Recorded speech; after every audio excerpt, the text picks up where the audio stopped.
ወይዘሮ አዱኛ አዛዥ ከአባታቸው ከአዛዥ አበበና ከእናታቸው ወርቅ አይቼ በ1967 ዓ.ም እንደተወለዱ በዕለቱ በቀረበው የህይወት ታሪክ መግለጫ ተመላክቷል። የመጀመሪያና የሁለተኛ ዲግሪያቸውን በአካውንቲንግ የትምህርት ዘርፍ ያጠናቀቁት ወይዘሮ አዱኛ በቀድሞው የደቡብ ኢትዮጵያ ክልል በተለያዩ የሙያ መስኮችና የኃላፊነት ቦታዎች ላይ አገልግለዋል። በአዲስ መልክ የተዋቀረው የደቡብ ኢትዮጵያ ክልል አሁን ላለበት እድገት የበኩላቸውን አስተዋጽኦ ያበረከቱት ወይዘሮ አዱኛ በክልሉ ሴቶችና ህጻናት ጉዳይ ቢሮ በአስተዳደርና ፋይናንስ ዘርፍ ሲሰሩ ቆይተዋል።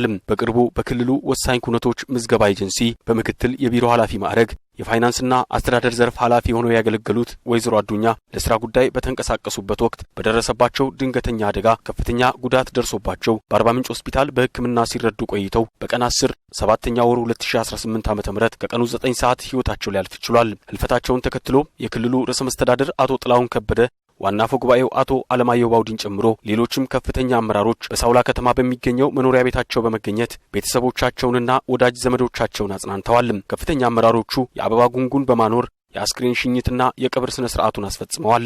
ወይዘሮ አዱኛ አዛዥ ባለትዳርና የአራት ሴት ልጆችና የአምስት የልጅ ልጆች እናት ነበሩ። ለወዳጅ ዘመድና ለቤተሰቦቻቸው ፈጣሪ መጽናናትን ይስጥልን።